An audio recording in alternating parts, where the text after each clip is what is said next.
Hello ladies and gentlemen, T1 got 3-0'd by Hanwha Life and they've been performing quite bad recently. I wanted to talk about drafting in general in the current meta and of course how it applies, in terms of some of the issues that T1 is currently facing. So T1, as a team, if we just take a look at mid lane, Azir currently is a very strong mid laner, Orianna as a follow-up, and then of course Ryze comes through. This kind of an order of priorities if you have to blind pick mid, and then Galio comes through together with Diani, and this is where, pretty much teams land. In the opening games, we see Azir banned most of the time, Orianna gets picked, Ryze gets picked, and then the answers could look like Akali, it can look like Talia, you can sometimes, see victors in these cases. You see these secondary champions, you see the occasional Cassio that I don't believe in too much. These are champions that can be fine in certain games, but they need a lot more optimization in terms of which spots they are good in. It's much easier to force good scenarios for Azir, for Orianna, for, of course, Ryze, while these are very comp-reliant, meaning they need to play against specific champs and also have specific champions on their team. Like Cassio is only good against Ryze if Cassio is good against the rest of the comp. In isolation, Ryze doesn't necessarily care about Cassio's existence. Ryze has a lot of outplay potential. Galio as a champion is something that we see often as an answer into Ryze and Orianna, but that is just a losing concept. This is something that has low win ratio against it, and Galio lanes very poorly against Ryze and Pantheon. And that ties into, of course, the current jungle meta as well. In the jungle, mostly what we are seeing is engaged junglers and AD junglers that can fight pretty much, and junglers that just are AD, can keep up with the beats, strong team fighters, and that's it. Jungle as a role, you don't have a lot of opportunities to be active. You have activity level 3, you have activity level 5 after 10 camps. So basically, like, you have activity between 3 camps and maybe 7 camps, because that's the level 3 window to then 7 camps. And yeah, you have some few opportunities to do something, but often you need to just be on time to clear your camps. You occasionally see Nafiri and whatever, but you see kind of the same line of thinking. The AD junglers come through, and they don't have a lot of chances to, of course, interact with, of course, the Galio in the mid to set him up for success. So it's very dangerous when he lanes against champions that beat him in lane very convincingly, like the Ryze and the Orianna. So I like that as an answer a lot less. But when these champions are out, Galio blind can become very, very strong. In terms of where we are at AD carry wise, which is very tough for Gumayushi, of course, is that in terms of what Gumi likes to play with what's in the meta, you have, of course, Sivir, Lucian, and Corki is probably like the last one that he likes to play here in this space here. He is not a super big fan of Corki, but he does play it.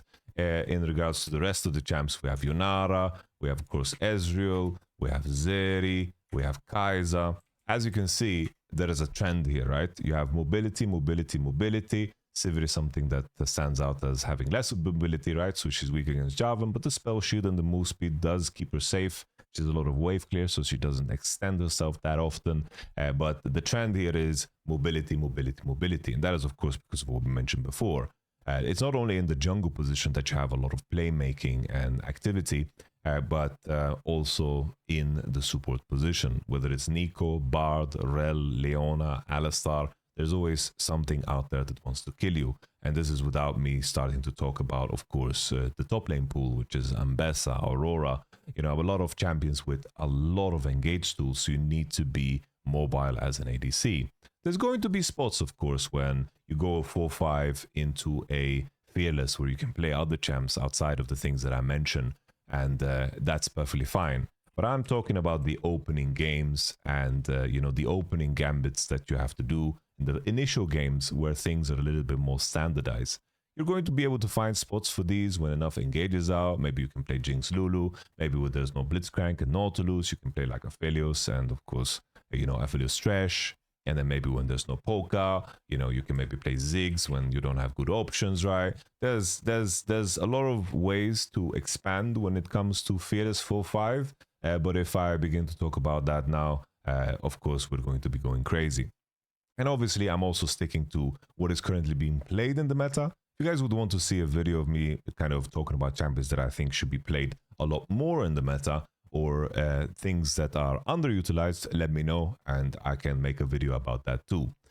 But now that I've gone through everything, I've mentioned also support, right? Bard, we have Nico, right? We have, of course, Blitzcrank, we have Nautilus, we have Alistar, the usual suspects, right? The melees, of course, the Rakan, and the occasional, I like the Lulu. But most of the time, what is prioritized is, of course, engage melee supports because they pair together with the ADCs that are currently strong, and of course, they pair together with the junglers as well.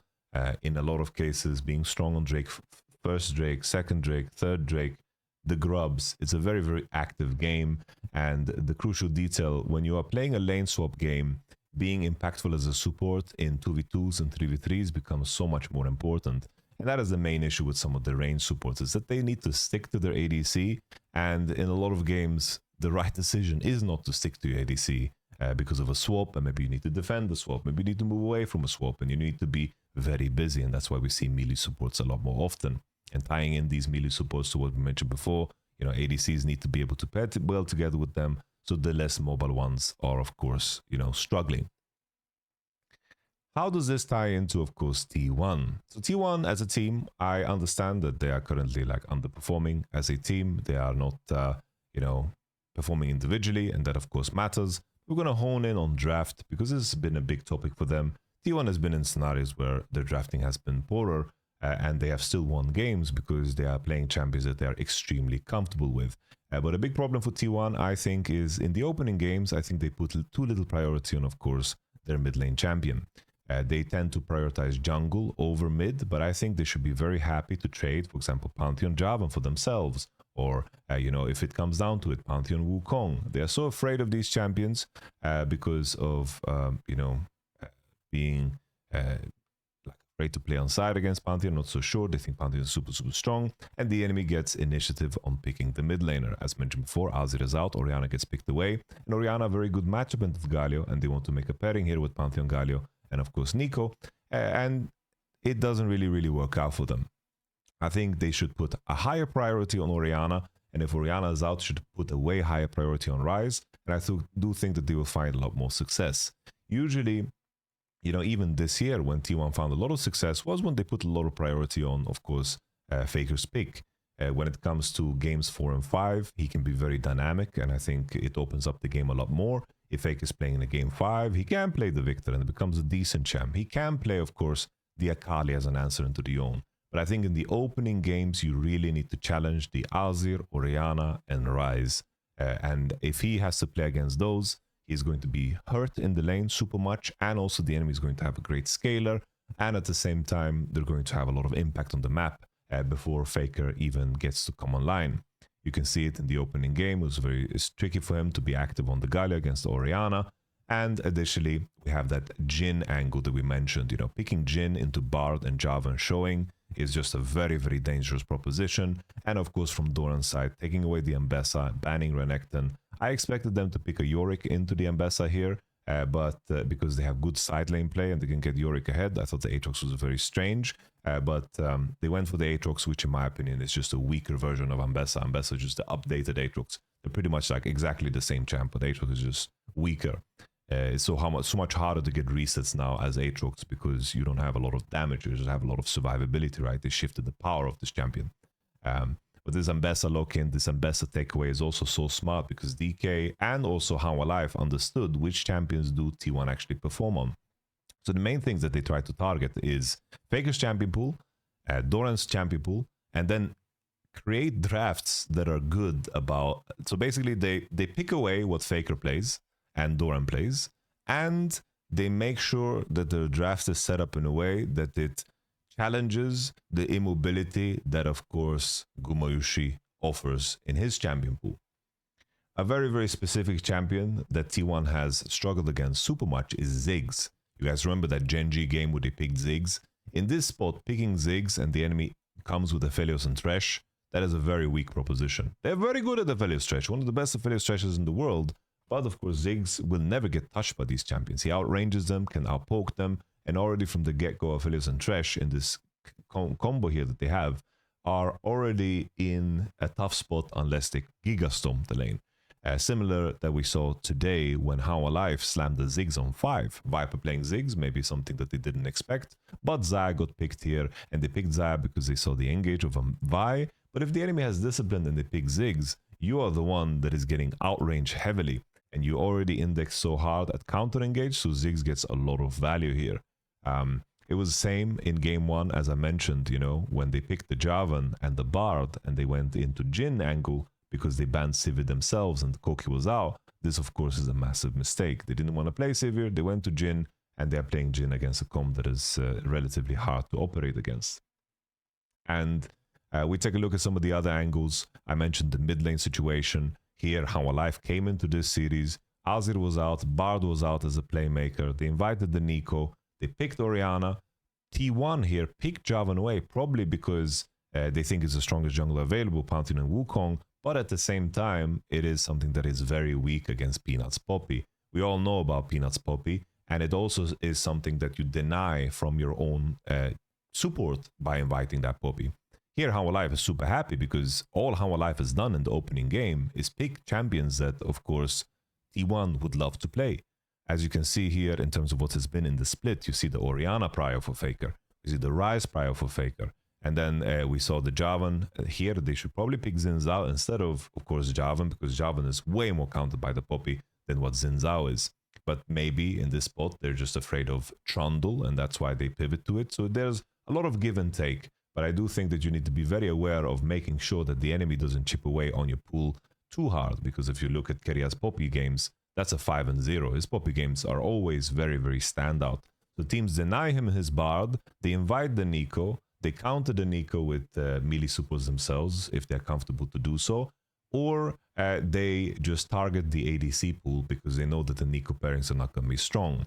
Because even in this spot, right, as I mentioned, they picked the Galio into the Orianna, which is pretty weak, into, of course, the Poppy as well. So the Javan Galio is already countered by the Poppy. They pick it into the Orianna, and they know that Gumayushi doesn't have that strong of a champion pool. They make him drop, and How Alive is very aware. They target the Sivir, they target the Corki, and they take the Lucian away, because Lucian Nico is not a combo, but they already take the Lucian Braum, knowing that what comes on 5 here probably will be something like a Jhin, or if they have forced Gumayushi hard enough, he will, of course, lock in something like the Kai'Sa. So these teams that are facing now against T1, it's very, very predictable.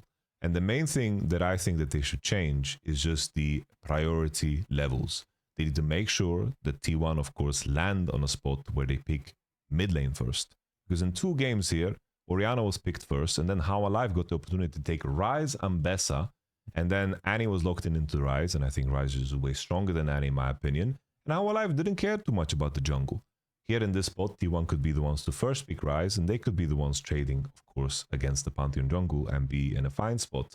But they tend to have a higher prio on the jungle. In this final draft here that they played here against HLE, I think this is a good draft. They first pick Yunara, and I think HLE, Zinza, and Jax is a little bit too heavy-handed because they are countered by the same thing, whether it's Gragas and Renekton. Both are very good against both. Rakan was picked away here to make sure that Keria has playmaking because Bard is out and a lot of melee champions are already gone, and it's also take away from the light, so that's smart. And then Alistar was locked in here. This would be How Alive doing the equivalent of what T1 usually do, just locking in full comfort and hoping that that's enough. In a lot of cases, it is enough if you're good enough, right? They take the Sylas because they didn't want to deny it from Faker, so he doesn't get the Alistar ult, and Zek is a really good Sylas. Cassio spot is very strong here because enemy has Zinzao and Jax and Sylas, which is, of course, very, very, all-in committal. And I like the fact that How Alive makes sure that they get a lot of range in the last pick of their composition. They're very aware of this, that if they are playing a full melee comp, they will only have one way to play, but if they add that poke, like Smolder or like Ziggs, then in the end, they will have a lot of options to play the fights a lot more drawn out and longer, which of course is a super big deal. So How Alive drafting was very good today, and they had a great read of course, T1. The main thing as well is just that Bard ban is super, super smart, the Poppy removal, and then of course challenging on the Nico, and then just making sure that in each and every game you're the one just slamming the playmakers for your delight, because it's a balancing act. You can't lean too hard into the enemy's identity. You need to make sure that you have an identity too. So T1, They are struggling right now because it's hard for them to play what is super comfortable. So they end up playing champions like Yunara and the Kaiser to try to piece things together. But in all honesty, I think their drafting when the series go deeper tends to be okay. I just think that their opening drafts are always so damn ugly. As I mentioned, just the Orianna Jarvan, the Galio. Don't want to see the Galio into Orianna Rise anymore. This was a fine one, right? Because DK didn't punish by picking Rise in the 1-2. I think if they did, it would have been problematic. I think they could have just picked Yonara Rise here and then match jungle on 3. Here, T1, this draft works so well because they take the Corki in the 1-2-3. When you have someone with a smaller champion pool, you should just slam his champion earlier and then drop into 4-5 into the other positions. And then depending on how the series goes, you can actually go deeper and invoke some of the combos that you can play later on, right?